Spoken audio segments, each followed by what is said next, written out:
Bonjour mes amis, aujourd'hui nous sommes devant une nouvelle histoire, sous-titre Cendrillon. Quand Cendrillon était très jeune, son père se remaria avec une méchante femme qui avait 2 filles, Séraphine et Julie. C'est ça, belle-mère, qui la surnomma Cendrillon. Puis son père mourut et la méchante femme obligea Cendrillon à devenir la servante de la maison. Un jour, un grand bal a lieu au château du roi. Séraphine et Julie vont y aller. Cendrillon, dépêche-toi de finir ma robe. Grogne Julie. Cendrillon sourit, mais tout en cousant, elle rêve qu'un jour elle rencontrera un prince charmant. Voilà la robe. C'est Cendrillon.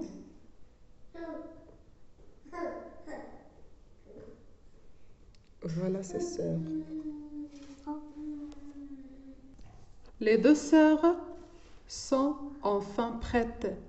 Il ne reste plus qu'à coiffer Séraphine.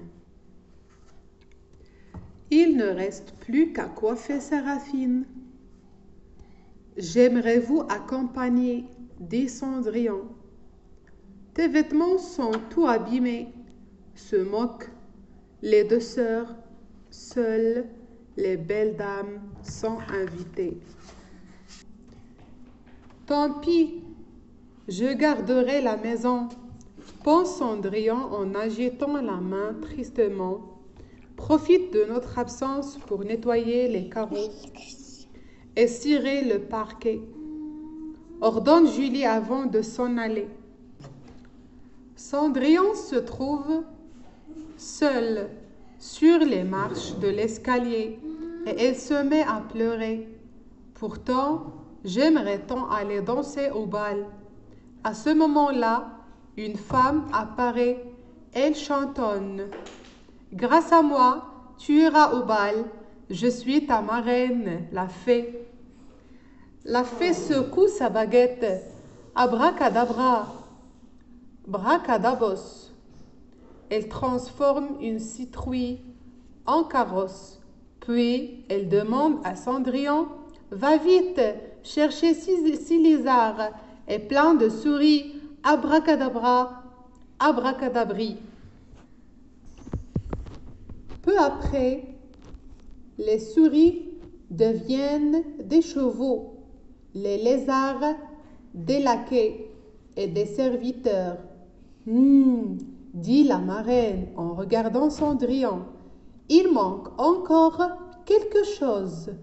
Un dernier coup de baguette magique et les vieux habits de Cendrillon sont transformés en une robe magnifique. Alors la fée dit à Cendrillon, « Attention, au 12e coup de minuit, tout reviendra comme avant. Ne l'oublie pas. » Cendrillon s'assied dans le carrosse et elle promet. « Non, marraine, je ne l'oublierai pas. Avant minuit, je quitterai le palais du roi. Au revoir et merci, marraine. »« Au revoir, dit la fée. Et ne t'inquiète surtout pas, tes sœurs ne te reconnaîtront pas. » Le carrosse magique emporte Cendrillon vers le château. Quelle est donc cette merveilleuse jeune fille? S'étonne le prince, venant à la rencontre de Cendrillon. Personne ne la connaît, personne ne l'a jamais vue. Pendant toute la soirée, le prince reste aux côtés de Cendrillon. Comme la fée l'avait dit, Séraphine et Julie ne reconnaissent même pas leur sœur quand elle leur offre des fruits. Soudain, les premiers coups de minuit retentissent. Affolé Cendrillon se met à courir laissant tomber une pantoufle de verre dans l'escalier. Quand le 12e coup de l'horloge retentit, carrosse, chevaux, laquais et beaux vêtements disparaissent aussitôt. Le prince veut retrouver la jeune fille. L'un de ses serviteurs doit faire essayer la pantoufle de verre à toutes les jeunes filles du royaume. Elle épousera celle dont le pied se glissera parfaitement dans le soulier. Voilà donc le serviteur devant Julie. Bien sûr, les pieds de Julie et de Séraphine sont beaucoup trop gros. Quand Cendrillon essaye la pantoufle, les deux sœurs se moquent d'elle. Vous épousez un prince charmant? Au moment où Cendrillon glisse son pied dans le soulier, ses vieux habits se transforment et sa marraine, la fée, réapparaît prévenue par son serviteur. Le prince arrive à son tour. On raconte que leur mariage eut lieu le lendemain et qu'elles vécurent longtemps très heureux. Voilà mes amis, notre histoire d'aujourd'hui est terminée. On se verra. Au revoir et à la prochaine histoire.